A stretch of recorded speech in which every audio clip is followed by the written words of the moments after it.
है भारत, विज्ञान और टेक्नोलॉजी की विरासत। विद्यार्थियों, इस पाठ को हम दो भाग में पढ़ेंगे। चलिए, तो आज हम भाग 1 के बारे में जानकारी प्राप्त करते हैं और उसको पढ़ते हैं। तो विद्यार्थियों, पाठ 5 जिसका नाम है भारत, विज्ञान और टेक्नोलॉजी की विरासत। सबसे पहले विद्यार्थियों, विज्ञान और टेक्नोलॉजी, इसके बारे में हमें विस्तृत रूप से जानकारी प्राप्त कर लेनी चाहिए कि विज्ञान क्या है और टेक्नोलॉजी क्या है। विज्ञान का सामान्य अर्थ होता है व्यवस्थित ज्ञान, यानी जो हमारे पास ज्ञान है, कौशल्य है, जो नॉलेज है, उसका व्यवस्थित रूप से हम उपयोग जो करते हैं उसको हम विज्ञान कहते हैं। और जब विज्ञान या जो ज्ञान है उसको हम एक व्यवहारिक रूप में जब उपयोग में लाते हैं और उपयोग में लाने के लिए जो पद्धति अपनाते हैं उसको हम टेक्नोलॉजी कहते हैं। तो विद्यार्थियों, इस प्रकार से विज्ञान और टेक्नोलॉजी शब्द एक दूसरे के साथ जुड़ा हुआ है। तो विज्ञान और टेक्नोलॉजी के क्षेत्र में बहुत सारे संशोधन हुए हैं, बहुत सारे खोज हुए हैं और इसी संशोधन के कारण, इसी खोज के कारण पूरा विश्व एक दूसरे के नजदीक आ चुका है। देश विदेश के बीच में जो अंतर है वो समाप्त हो गया है। उनके बीच जो संबंध है वो काफी सरल बन चुके हैं। विश्व के सभी देश एक दूसरे के बीच में सहयोग की भावना अपना रहे हैं, अर्थात सहयोग प्रदान कर रहे हैं और नए प्रकार का जो अभिगम है वो अपना करके वो पूरे विश्व को विकास कर रहे हैं। और जिसके कारण से क्या हो रहा है कि विश्व के जितने भी राष्ट्र हैं, सभी राष्ट्रों के बीच में विश्व शांति की जो भावना है वो काफी बढ़ रही है। तो इस प्रकार से विद्यार्थियों, ये हो गया हमें जो हमारा जो विज्ञान और टेक्नोलॉजी है उसके बारे में सामान्य जानकारी। सबसे पहले अब हम अपने भारत की जो विरासत है या विरासत के रूप में जो विज्ञान और टेक्नोलॉजी है उसके बारे में हम पढ़ते हैं और समझते हैं। तो सबसे पहले प्राचीन भारत के विज्ञान क्षेत्र की विरासत। तो विद्यार्थियों, जो हमारा जो देश है वो ऋषि मुनियों का देश है और ऋषि मुनियों ने विज्ञान के क्षेत्र में बहुत बड़ा योगदान दिया है और इसी के कारण भारत विज्ञान के क्षेत्र में एक महत्वपूर्ण स्थान बना करके रखा है। जैसे धातु विद्या, रसायन विद्या, वैदिक विद्या, शल्य चिकित्सा, गणित शास्त्र, खगोल शास्त्र, वास्तुशास्त्र, भौतिक शास्त्र जैसे विज्ञान के अनेक जो क्षेत्र हैं, इन क्षेत्रों में भारत के ऋषि मुनियों ने महत्वपूर्ण योगदान दिया है, जिसके कारण से भारत का जो गौरव है वो काफी बढ़ा है। यानी विश्व स्तर पे भारत का जो गौरव है वो बढ़ा है। इसके अलावा भारत ने सिर्फ साहित्य के क्षेत्र में और कला के क्षेत्र में और धर्म, शिक्षा और सिर्फ तत्व चिंतन के क्षेत्र में ही नहीं, बल्कि विज्ञान और तकनीकी अर्थात विज्ञान और टेक्नोलॉजी के क्षेत्र में भी अपना महत्वपूर्ण योगदान दिया है। जो आज का युग है, आज के जो युग से जो संशोधन हुए हैं, इससे पता चलता है कि भारत प्राचीन समय से ही इस प्रकार के संशोधन कर चुका है। भारत आध्यात्मिक विचारधारा के साथ साथ वैज्ञानिक दृष्टिकोण रखने वाला देश है। अधिकांश वैज्ञानिक जो तकनीकी खोज हुई है वो किसी न किसी रूप में भारत के विद्वानों ने अपना महत्वपूर्ण योगदान दिया है। तो इस प्रकार से विद्यार्थियों कहा जा सकता है कि भारत की जो विरासत है, खासतौर से जो उसमें विज्ञान का जो क्षेत्र है, उस विज्ञान के क्षेत्र में भारत का जो काफी महत्वपूर्ण योगदान है, और विशेष रूप से जो भारत के ऋषि मुनि हुए हैं, उन्होंने जो है इसमें काफी अपना योगदान दिया है। तो चलिए हम जो है अपने भारत की जो विरासत है विज्ञान और तकनीकी, उसके बारे में विस्तृत रूप से जानकारी प्राप्त करते हैं। तो चलिए आगे देखते हैं। विद्यार्थियों, सबसे पहले धातु विद्या के बारे में जानकारी प्राप्त करते हैं। तो विद्यार्थियों, आप सभी को पता ही है कि प्राचीन काल से ही भारत के लोग धातु विद्या का अपने व्यवहारिक जीवन में काफी उपयोग करते आ रहे हैं, और प्राचीन भारत ने धातु विद्या में काफी महत्वपूर्ण सिद्धि प्राप्त किया है। जब सिंधु घाटी की सभ्यता के उत्खनन के दौरान जो उसमें से अवशेष प्राप्त हुए, उस अवशेष को देख करके ऐसा अनुमान लगाया जाता है कि प्राचीन समय के जो लोग थे वो धातु का जो है उपयोग किया करते थे। अर्थात धातु का जो उपयोग किया करते थे, तो उससे जो बनी हुई जो वस्तु है उसकी कला को देख करके ऐसा प्रतीत होता है कि मानो उस समय धातु विद्या का काफी अच्छा प्रचलन रहा होगा।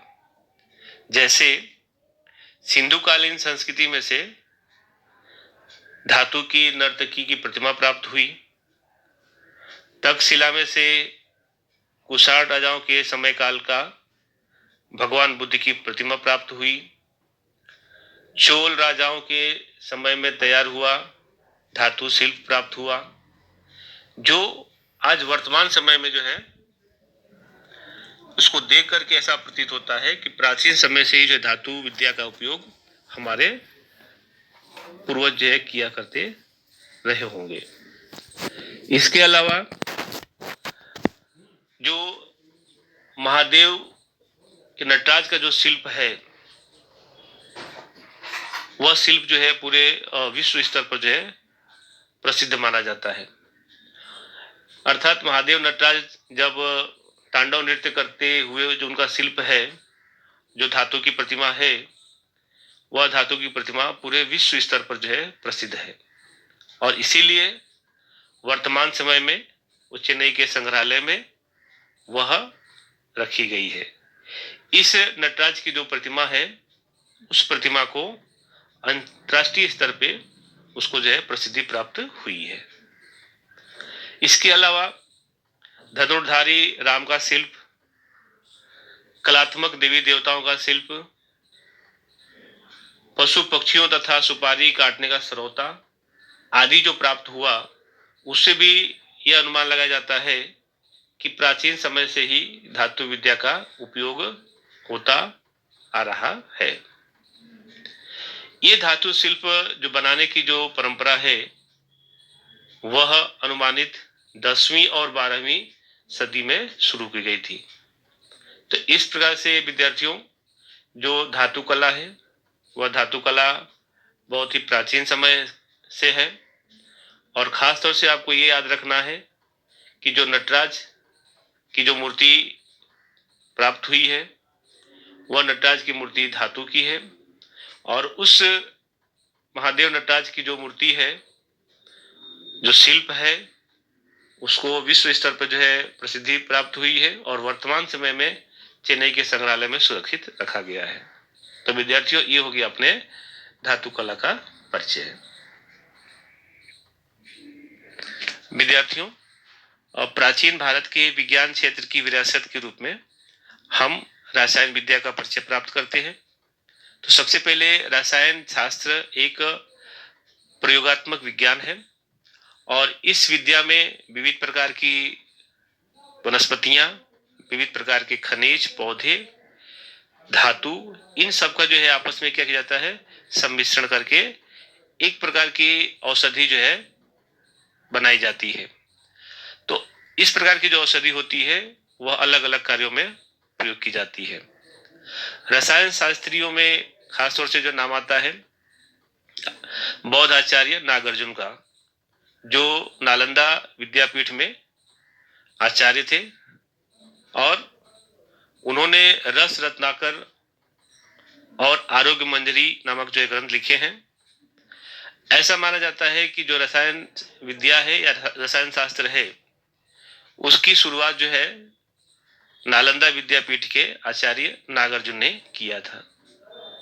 सबसे पहले आचार्य नागार्जुन ने वनस्पति औषधियों के साथ साथ रसायन औषधियों के उपयोग करने की जो है सलाह उन्होंने दिया था। दूसरी बात कि सबसे पहले आचार्य नागार्जुन ने पारे की भस्म करके या पारे को जला करके उसका राख बना करके औषधि के रूप में प्रयोग करने की शुरुआत जो है उन्होंने किया था। विद्यार्थियों, नालंदा विद्यापीठ में रसायन विद्या के अध्ययन और संशोधन के लिए वहां पर अलग अलग प्रकार की रसायनशाला, जिसे अपने लैब कहते हैं, और भट्टियां थी। रसायन शास्त्र के ग्रंथों में मुख्य रूप से उपरस, 10 प्रकार के विष और रस तथा विविध प्रकार के क्षारों और धातुओं की भस्म का वर्णन मिलता है।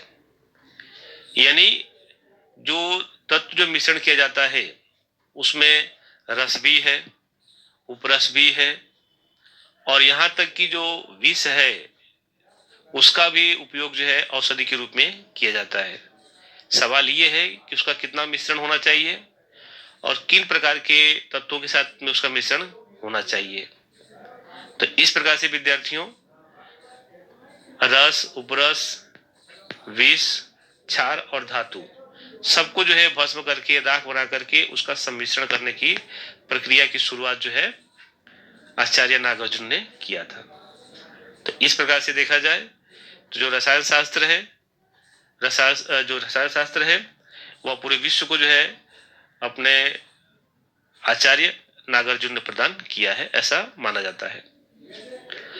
रसायन विद्या की जो उत्कृष्टता है, तो धातु में से बनी हुई जो भगवान की बुद्ध की जो प्रतिमा है उसको देख करके ऐसा प्रतीत होता है कि अलग अलग प्रकार के धातुओं को मिश्रण करके और भगवान बुद्ध की प्रतिमा जो है बनाई गई है, जो वर्तमान समय में बिहार के सुल्तानगंज में है और जिसकी ऊंचाई जो है 7.5 फुट है और वो तांबे से बनी हुई है। तो विद्यार्थियों, ये हो गया रसायन विद्या का परिचय। इसके बाद विद्यार्थियों, भगवान बुद्ध की ताम्र मूर्ति जिसका वजन 1 टन है, जबकि नालंदा से जो भगवान बुद्ध की मूर्ति प्राप्त हुई है उसकी ऊंचाई 18 फुट ऊंची है। इसके अलावा यदि रसायन शास्त्र या रसायन विद्या का उदाहरण के रूप में देखा जाए तो दिल्ली में विजय स्तंभ है जिसकी ऊंचाई 24 फुट है और जिसका वजन 60 टन, जो वर्तमान समय में दिल्ली में है। और ऐसा माना जाता है कि इस विजय स्तंभ को या लोह स्तंभ को बनाने में या निर्माण करवाने में सम्राट चंद्रगुप्त द्वितीय अर्थात विक्रमादित्य ने करवाया था। इस स्तंभ की सबसे बड़ी विशेषता ये है कि कोई भी मौसम हो, चाहे वो धूप हो, छांव हो या बरसात हो, किसी मौसम में भी जो है इस लोहे के स्तंभ के ऊपर, लोह स्तंभ के ऊपर जंग नहीं लगता है। और यही भारत की जो रसायन विद्या है उसका जो है सर्वश्रेष्ठ या सर्वोत्तम जो उदाहरण माना जा सकता है।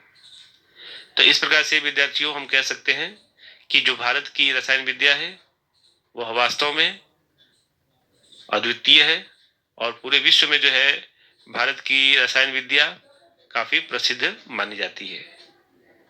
तो विद्यार्थियों, ये हो गया अपने रसायन विद्या का परिचय।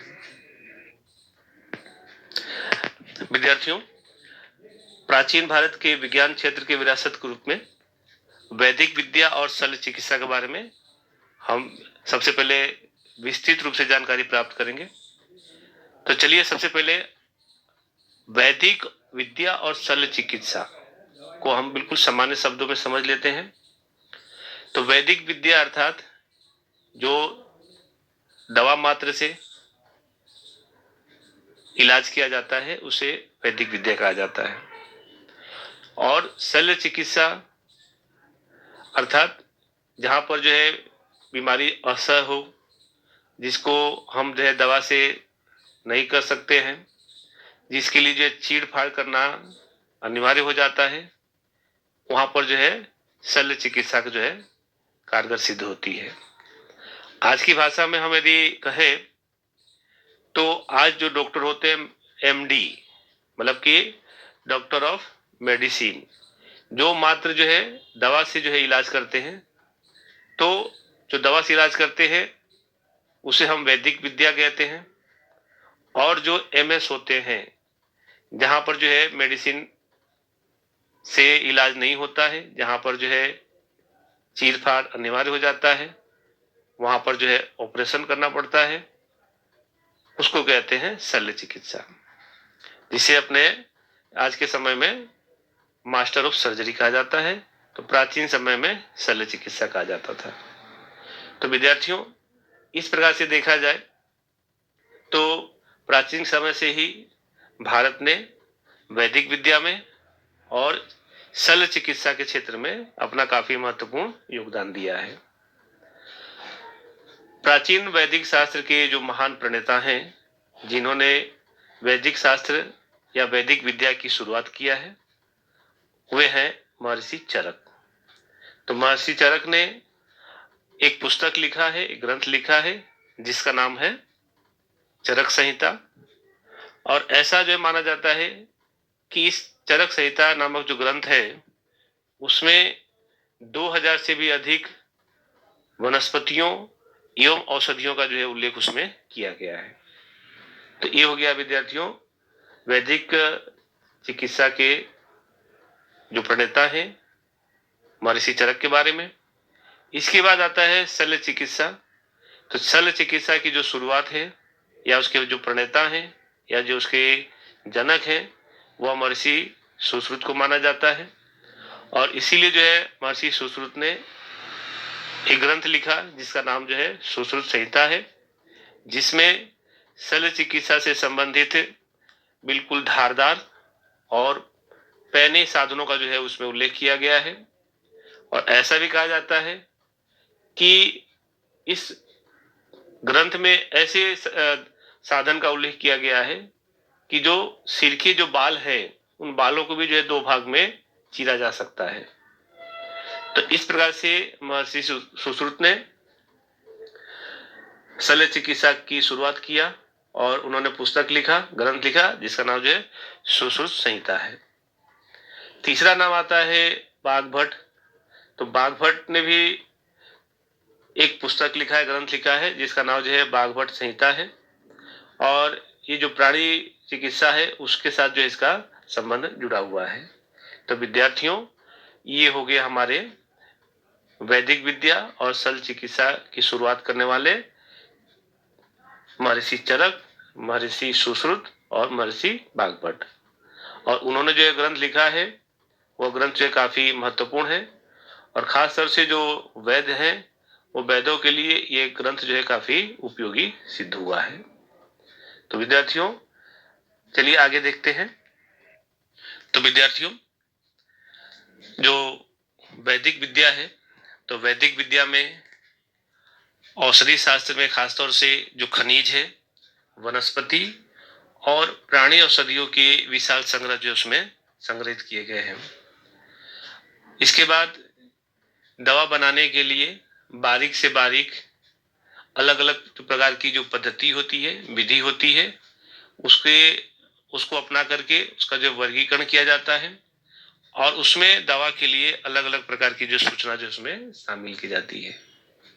जैसे कि जब यदि शल्य चिकित्सा करना होता है, यदि शल्य चिकित्सा मतलब कि जब उसको ऑपरेशन करना होता है, तो सबसे पहले प्याले के आकार का जो पट्टा बांधा जाता है। जहां भी शल्य करना होता है, जहां पर जो है यदि ऑपरेशन करना होता है, इससे क्या होता है, पट्टा बांधने से जो रक्त का भ्रमण है वो भ्रमण जो है रुक जाता है, रक्त का परिभ्रमण जो है रुक जाता है।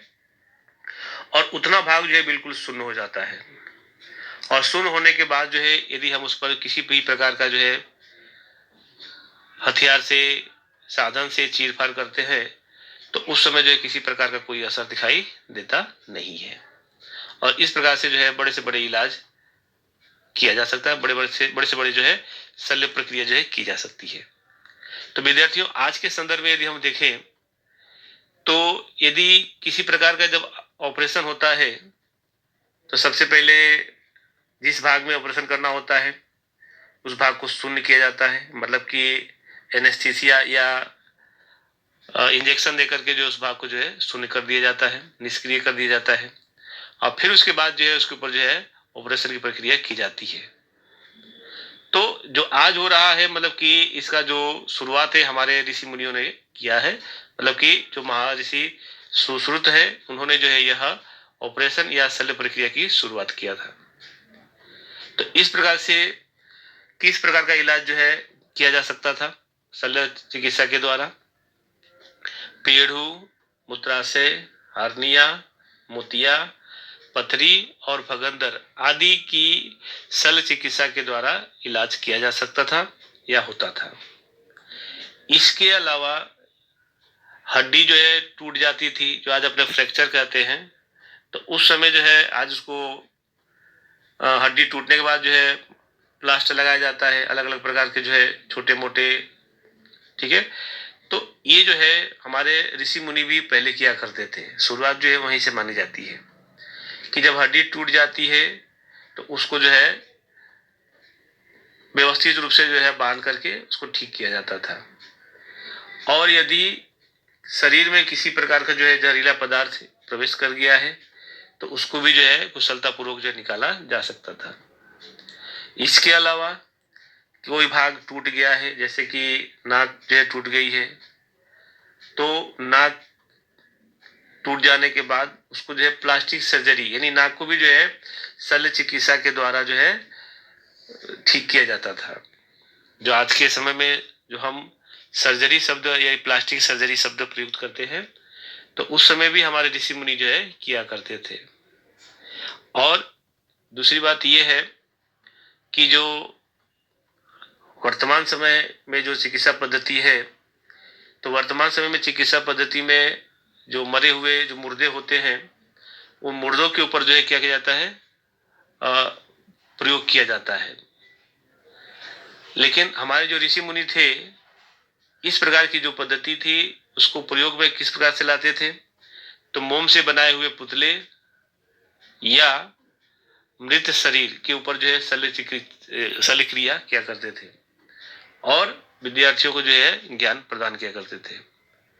और इस प्रकार से जो है मोम के पुतले या मृत शरीर के ऊपर जो है इस प्रकार का जो है शल्य चिकित्सा करके ज्ञान की उपलब्धि करते थे। इसके बाद कि स्त्रियों की जो प्रसूति होती है, उस प्रसूति के समय में भी कठिन से कठिन जो ऑपरेशन होता था वो भी जो है बिल्कुल आसान तरीके से किया जा सकता था। और इस प्रकार से जो है अलग अलग प्रकार के जो रोग होते हैं उन रोगों को जो है मिटाया जा सकता था। इसके बाद आता है जो प्राणी शास्त्र आता है। तो प्राणी शास्त्र में या प्राणी चिकित्सा में भी हमारा जो भारत है, तो भारत का जो काफी महत्वपूर्ण योगदान रहा है। सबसे पहले अश्व यानी घोड़ा, हस्ती अर्थात हाथी, तो इन दोनों के ऊपर जो है ग्रंथ लिखा गया है, यानी इनके संबंध में जो भी रोग होता है उस रोग से संबंधित जो है ग्रंथ लिखे गए हैं।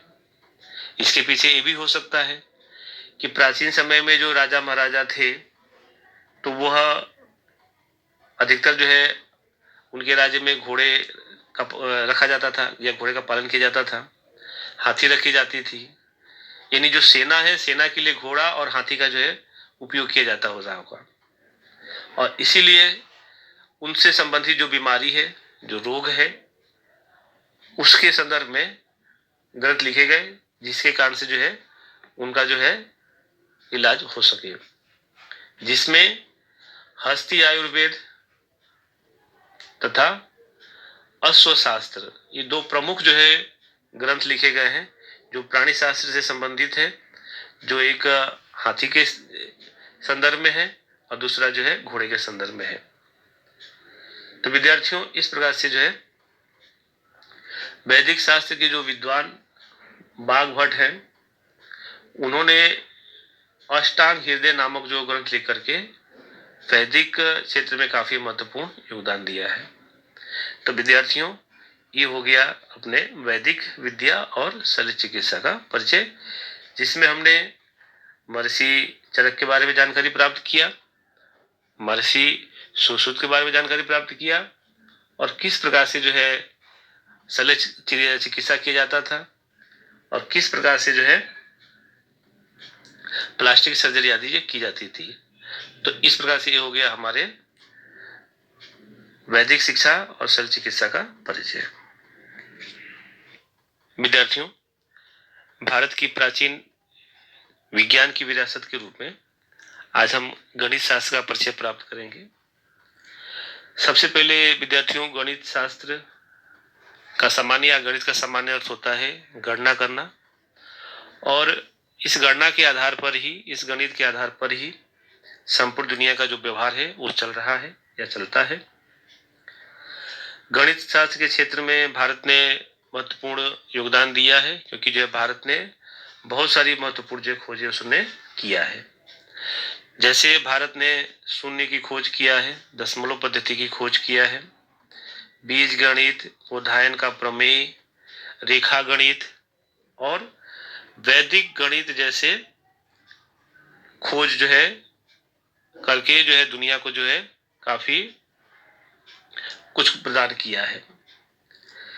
ऐसा माना जाता है कि गणित शास्त्र की जो शुरुआत है या गणित शास्त्र के जो पिता है वह आर्यभट्ट को कहा जाता है, क्योंकि जो है गणित के शास्त्र की शुरुआत जो है उन्होंने ही किया था, इसलिए उनको जो है गणित शास्त्र का पिता भी कहा जाता है।